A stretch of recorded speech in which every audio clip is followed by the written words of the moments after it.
ರೈಲು ಪ್ರಯಾಣಿಕರೇ ಎಚ್ಚರ ಎಚ್ಚರ. ನೀವು ರೈಲಿನಲ್ಲಿ ಪ್ರವೇಶ ಮಾಡಬೇಕಾದ್ರೆ, ಸಂಚಾರ ಮಾಡಬೇಕಾದ್ರೆ ಕೊಂಚ ಜಾಗೃತೆಯಿಂದಿರಬೇಕು. ಸೂಪರ್ ಫಾಸ್ಟ್ ರೈಲಿನಲ್ಲಿ ಕಾಣಿಸಿಕೊಂಡಿದೆ ಹಾವು. ನೀವು ಈ ದೃಶ್ಯದಲ್ಲಿ ಗಮನಿಸಬಹುದು.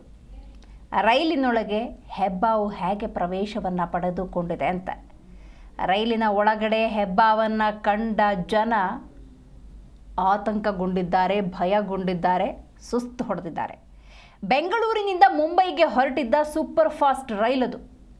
ಮಂಗಳೂರಿನಲ್ಲಿ ನಿಲ್ಲಿಸಿ ಹೊರಡ್ತಾ ಇದ್ದಂತೆ ಈ ದೈತ್ಯ ಹಾವು ಕಾಣಿಸ್ಕೊಂಡಿದೆ. ಈ ಕಂಪಾರ್ಟ್ಮೆಂಟ್ ಡೋರ್ ಏನಿದೆ ಅಲ್ಲೇ ಅವತ್ಕೊಂಡ್ಬಿಟ್ಟಿತ್ತು ಈ ಹಾವು. ಈ ಅಗ್ನಿ ನಂದಕ ಇದೆ ನೋಡಿ, ಅಲ್ಲಿ ಫೈರ್ ಎಕ್ಸ್ಟೆನ್ಷನ್, ಅದರ ಪಕ್ಕದಲ್ಲೇ ಇತ್ತು ಆ ಹಾವು. ಅಲ್ಲಿಂದ ಹೆಂಗೆ ಹೊರಗೆ ಬರ್ತಿದೆ ಅನ್ನೋದನ್ನು ನೀವು ಗಮನಿಸ್ಬೋದು. ಇದರ ಜೊತೆಗೆ ಯಾವಾಗ ಇದು ಕಾಣಿಸ್ಕೊಳ್ತು ಅಂತ ನೋಡೋದಾದರೆ, ಕಳೆದ ಭಾನುವಾರ ರಾತ್ರಿ ಬೆಂಗಳೂರಿಂದ ಮುಂಬೈಗೆ ಹೊರಟಿರುವಂಥ ರೈಲಿನಲ್ಲಿ ಕಾಣಿಸಿಕೊಂಡಿದೆ. ಮಂಗಳೂರಿನಲ್ಲಿ ನಿಲ್ಲಿಸಿ ಹೊರಡ್ತಾ ಇದ್ದಂತೆ ಕಾಣಿಸ್ಕೊಂಡಿರೋದು. ಈ ಮಂಗಳೂರು ಸಂಚಾರ ಅಂದ ಸಂದರ್ಭದಲ್ಲಿ ಕಾಡು ಪ್ರದೇಶ ಆಗಿರುವುದರಿಂದಾಗಿ ಅದು ಯಾವ ಗ್ಯಾಪಲ್ಲಿ ಹೆಬ್ಬಾವು ಟ್ರೈನನ್ನು ಹತ್ತುತ್ತೋ ಗೊತ್ತಿಲ್ಲ. ಬಟ್ ಈ ಹಾವನ್ನು ಕಂಡು ಜನ ಅಂತೂ ಆತಂಕಗೊಂಡಿದ್ದಾರೆ.